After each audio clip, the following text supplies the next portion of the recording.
I have a request. Someone I want to see. Sherlock Holmes. Sherlock Holmes lives again, this time in the body of Robert Downey Jr. Tomorrow at midday, the world as you know it will end. Well, there isn't any time to waste then, is there? And who is his Dr. Watson? None other than Jude Law. It was nice to see you, Watson. I knew nothing.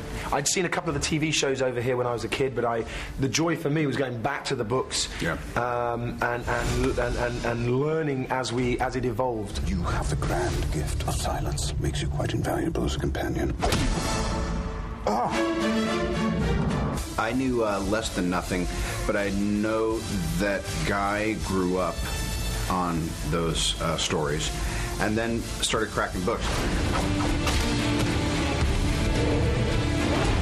You've never complained about my methods before? I never complain. When do I complain about you practicing the violin at 3 a.m, or your mess, your general lack of hygiene, or the fact that you steal my clothes? The more Jude and I researched the original intention of Doyle's description of Holmes and Watson, the more perfect it became to be interpreting them. Be a lady? Reinterpreting them for us was actually more of a return to their original descriptions. Holmes, does your depravity know no bounds? No. This is a different take on Sherlock Holmes than we're used to seeing. It is wall-to-wall action, and both stars had to be in the best shape of their lives. Now fracture. Break cracked ribs.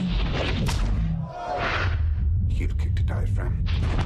The fun part of those is that it means that you keep yourself in good shape and you take them seriously and you have as much fun to make sure they look real as you can. But equally, you have to pay attention. Just remember when to block. And you gotta have a little. You gotta have a little fight in you. You have to be willing to be more aggressive than these stuntmen who are just so used to getting banged around, and they're kind of wondering what you're made of.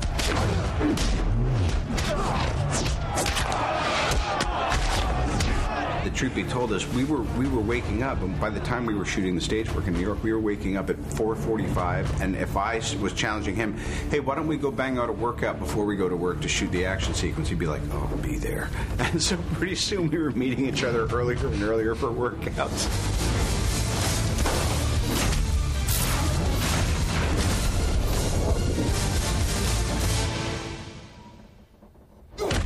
One day I don't know why, it was like the sun wasn't even up and we were lifting crazy, and he went, ah! And then for the I did my neck in that for the week. next 3 or 6 weeks, we were doing fight scenes, and he was like, I'm fine, I just can't turn my head.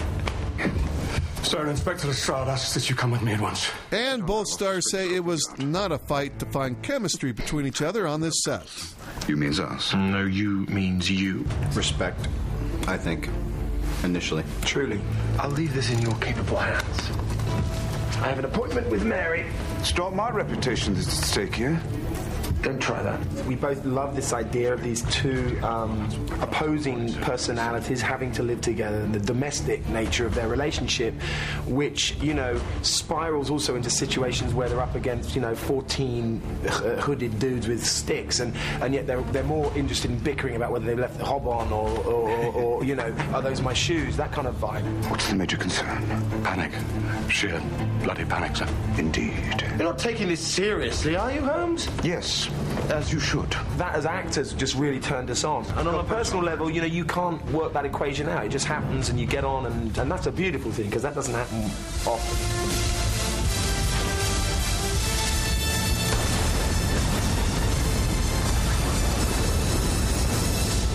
Watson, what have you done?